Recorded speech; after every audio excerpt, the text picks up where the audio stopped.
to the Lord's spiritual and Lord's temporal. Ladies and gentlemen, hamjambo.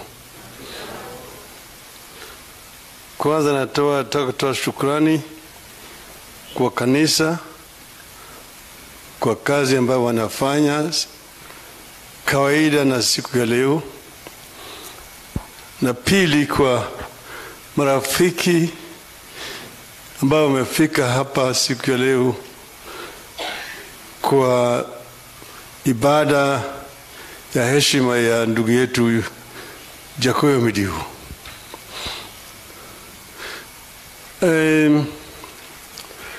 As has already been said, Jakoyo is my younger brother, but is more of a friend than even a brother. Last time I talked to Jakoyo was on a Thursday, and that Thursday we had lost a sister, Jakoyo's elder sister. And that is when he called in the evening, talking, and he told me I have come back into Nairobi. I'm now in Nairobi, and we are going to meet. But he told me that we have had a comprehensive discussion with Dr. Buru, because this month of June we have had several deaths in the family. We had Madaraka Day, a celebration in Kisumu on the 1st of this month. The weekend, that was a Tuesday. That weekend, on Friday, we buried a grandmother, and then on a Saturday, a grandfather. But before they died, we lost an uncle, who was then buried the weekend after Saturday. Before he was buried, we lost a sister, Jakoyo's elder sister. So she was herself buried last Saturday. Now, Jakoyo was telling me that, look, because these tragedies are too many, you have agreed with the Buru that you, meaning myself, I should not attend them because of the risk of attracting so many people coming to the funeral and the infections, COVID. So he said that we have agreed that once the situation normalizes, we are going to organize a fitting memorial for all of them. And that was our last conversation with him. I told him I'm going the following day, Friday, to bury Kalembe Ndile, Kibwezi. I will then proceed to Mombasa, and we will meet on my return back to Nairobi. And I told him I'll be coming back on Monday. The Monday when I came, we had not talked, and in the evening, as I was sitting in my office, I got a phone call from a sister, one of our cousins, called Mrembo. Mrembo calls me, and she was sobbing. Then she tells me that, I asked her, what's happened? I thought she was from because of the death of Julia. She said, no, Jakoyo. I said, what has happened to Jakoyo? Jakoyo has died. I couldn't believe it. She told me that we went to see him at his Nairobi hospital, at the ICU. We talked with him. Then we left him there, we said farewell. And as we walked out of the hospital, a few minutes later, we were called to rush back to the hospital. And when we went back, he was dead. So I rushed to Nairobi Hospital at the ICU, and I found Jakoyo lying there. He was actually smiling. And I thought I could talk to him, but he was dead. I didn't even know how to contact myself. Then we talked to the doctor. So it is a very, very emotional thing for us as a family, losing Jakoyo. Jakoyo was one of us. You know, our mothers, my mother was the eldest. And then we had only one uncle. And then Jakoyo's mother, Margaret, was the last one. But we've grown up together almost as family. In their house, there was the elder brother who was called Oduor. Then followed by Julia Okwero, the one who was buried last Saturday. Then the professor, Jakoyo Midiwo, is called Kingi, because he was born when King George died. Then there was a girl called Akinyi. Then there's Aoko Midiwo Odembo.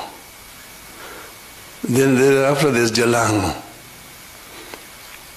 Jalango basically in the Luo means Kalenjin.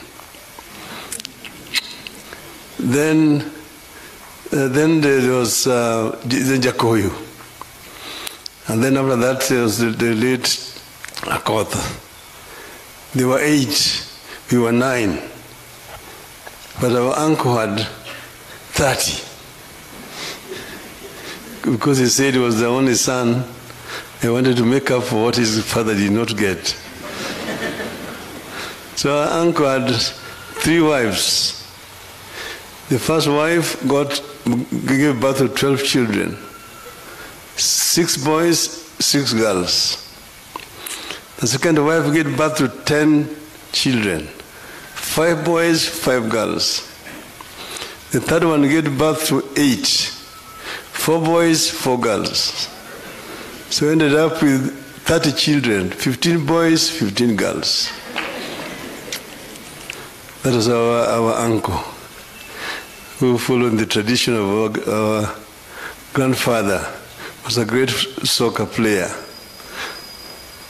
Now Jakoyo, we brought him up, me and Jack, and eventually he went to the United States and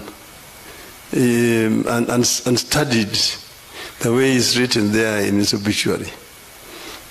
And while he was there, he stayed with my other children. Fidel is the one who brought Fidel from Texas to DC. Then he also stayed with my other daughter, Rosemary. Rosemary is not here today because she's on a safari out of the country. And lived with them and protected them while they were studying there in the United States. So there's so many intimate things that you've done with Jakoyo. When he came back here, he was in business. Then he told me he wanted to get into politics. He had been involved in politics when he was still a student in the United States. They wanted to organize, at that time first, the Ford Kenya branch in Washington, D.C., which they eventually turned into the NDP branch. Eventually became LDP, and then NAC branch in D.C. and the United States of America. So after a short period of time, when the elections came, he said he wanted to run. And he went and ran and became a member of Game constituency. Everything has been said about his contributions in Parliament. I don't want to belabor that. But Jakoyo was not just a politician. He did much more beyond just politics. And he united the people, the various communities. He was a true Kenyan, not just a constituency member of parliament. And he had a very, very clear vision as to what Kenya should be. And he used to express it sometimes very emotionally. He can express his emotions sometimes very, very strongly. He was not to be pushed back this way or that way. That is actually in our blood, it's in our genes. You can trace it back to our parents and our grandparents, where we came from. So we are very happy that all of you have come to help us give Jakoyo what you can call a fitting send-off. It is at bad times because we are doing this at the times of COVID, and therefore there are a lot of restrictions. But even back home, we are going to do everything to ensure that the protocols are observed, that there will be social distancing, little contacts, and no feasting at the funerals. This is as Jakoyo would have wished it, and they would have loved it. So we thank everybody, all Kenyans. I'm also bringing here the condolences of President Uhuru Kenyatta. We've just been with him flagging off the Safari rally, and we left him in that function. And that's the reason why he did not come here. But he says he's with his family in spirit. So I don't want to continue beyond this point, because today is not a day for politicking. It's a day to remember Jakoyo. But as they always say, that when you are burying a churchman, it's buried by the church people. When they're burying the witch doctors, it's buried by his fellow witch doctors. And therefore, when you're burying a politician, he's also buried by his fellow politicians. So birds of the same feather. I think what is important is for us to come together as the people of Kenya. And we put away our ethnic origins to bring Kenya first. Kenya Kwanza. This is what is most important. And I think that Jakoyo's spirit should work to unite us together going forward. Thank you very much. May the Lord rest Jakoyo's soul in eternal peace.